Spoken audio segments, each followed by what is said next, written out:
friends! Welcome back to my mini vlog. So for today's video nga, i-share ko lang sa inyo na nakabili na ako ng aking bagong refrigerator.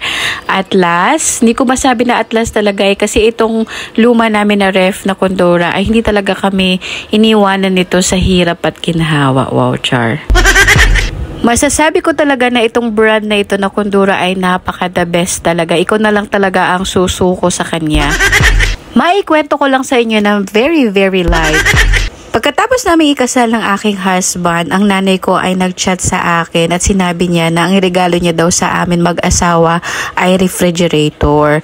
Kasi isa daw ito sa pinakamahalagang gamit na meron ka dapat sa bahay. Agree naman talaga ako dyan. Kasi ang refrigerator ay tumutulong sa atin para makapag-imbak tayo ng mga pagkain na kung saan yung mga pagkain na yan ay magagamit mo pang araw-araw. No? Hindi mo na kailangan mamalengke araw-araw, pumunta sa supermarket araw-araw kasi yan na yung refrigerator ang mag-iimbak. Siya pilalagyan mo, hindi yung magmamagic siya. Kaya naman kung gaano nakatagal ang aming pagsasama ng aking asawa ay gaya na rin katagal itong refrigerator sa akin, sa amin. Ang hirap din pala mag-let go ng isang bagay na kasama mo sa hirap at ginhawa. Wow! Matagal na ako nagsasabi sa asawa ko na bilhan niya ako ng refrigerator. Una kasi, itong ref namin ay medyo matagal na siya. Medyo meron na siyang problema sa pagsara. No? Hindi na tight yung pagkakasara niya. Kaya minsan nagde-defrost yung loob ng freezer namin. Pangalawa, kailangan na namin ng inverter para mas makatulong sa amin, para mas malesen nga naman yung aming bills sa buwan-buwan namin na paggamit.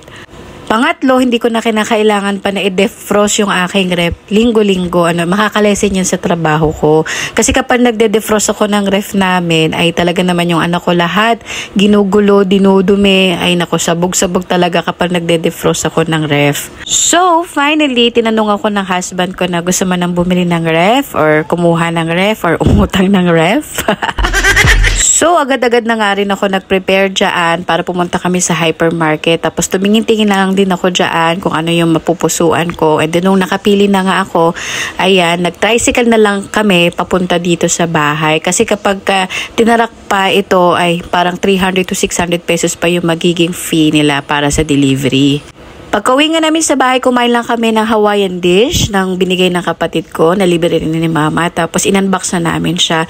Tapos kanina lang umaga, nilipat na namin lahat ng gamit namin doon sa luma dito sa bagong ref. So yun lamang po for today's video. I hope nag-enjoy po kayo. Yun lamang po. Bye-bye. Ingat kayo palagi.